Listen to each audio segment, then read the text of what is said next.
धर्म ग्रंथों के अनुसार एक बार महर्षि दुर्वासा के श्राप के कारण स्वर्ग ऐश्वर्य धन वैभव आदि से हीन हो गया। तब सभी देवता भगवान विष्णु के पास गए।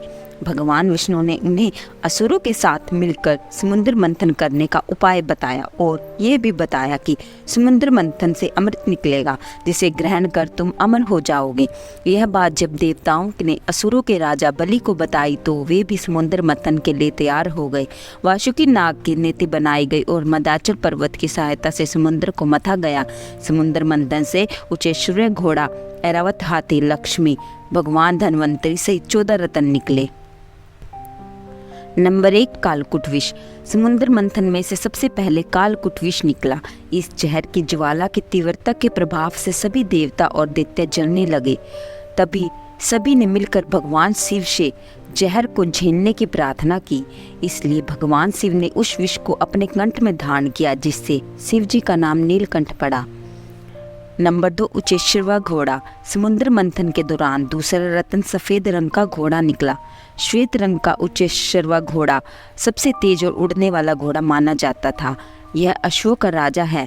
7 मुखों वाले इस अश्व को असुरों के राजा बलि ने अपने पास रख लिया। बाद में यह इंद्र के पास आ गया, जिसे तारकासुर ने इंद्र से छीन लिया। इसके बाद तारकासुर के पराजित होने पर यह वापस इंद्र के पास आ गया। नंबर 3, ऐरावत हाथी।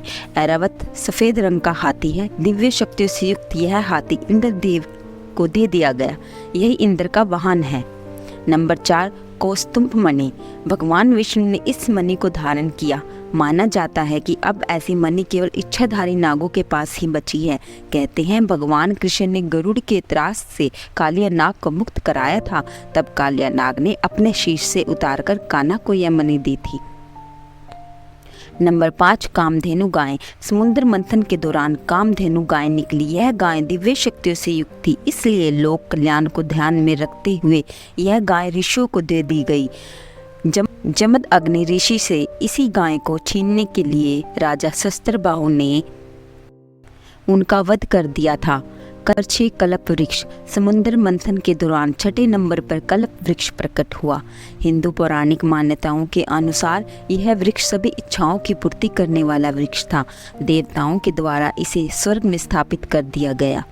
नंबर 7, अप्सरा रंभा। ये दक्ष नृत्यांगना थी, इसलिए इन्हें इंद्रलोक भेज दिया गया था, जहाँ ये अपने नृत्य से देवी देवताओं का मनोरंजन करती हैं। नंबर 8, देवी लक्ष्मी। रत्न के रूप में देवी लक्ष्मी समुद्र से प्रकट हुई। इनके अवतरण के बाद देव और दानव सभी चाहते थे कि लक्ष्मी उन्हें मिल जाए, लेकिन देवी लक्ष्मी ने भगवान विष्णु का वरण किया। नंबर 9, वारुणी। समुद्र मंथन के दौरान 9वें नंबर पर वारुणी प्रकट हुई। भगवान विष्णु की अनुमति से इसे दैत्यों ने ले लिया। वास्तव में वारुणी का अर्थ मंदिरा है और यही कारण है कि दैत्य हमेशा मंदिरा में डूबे रहते थे। नंबर 10, चंद्रमा। समुद्र मंथन के दौरान 10वें नंबर पर चंद्रमा प्रकट हुए, जिन्हें भगवान शिव ने अपने मस्तक पर धारण कर लिया।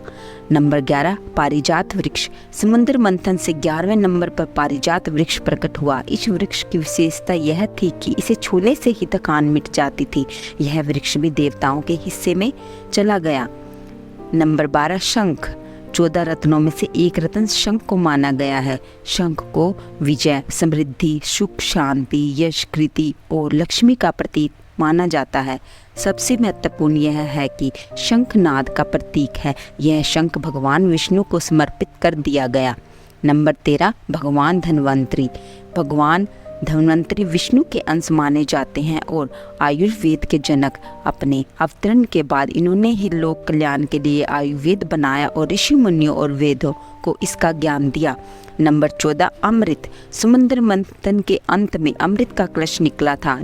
धन्वंतरी देव के हाथ में ही अमृत कलश था। देवताओं और दैत्यों के बीच अमृत बंटवारे को लेकर जब झगड़ा हो रहा था, बाद में भगवान विष्णु ने मोहिनी का रूप धारण कर अमृत को देवताओं में बांटा। राहु ने छल से अमृत का पान कर लिया।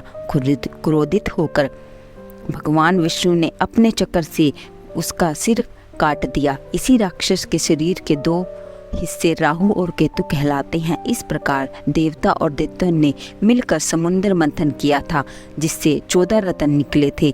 इस प्रकार इन रत्नों का बंटवारा देवता और दैत्यों के बीच हुआ था।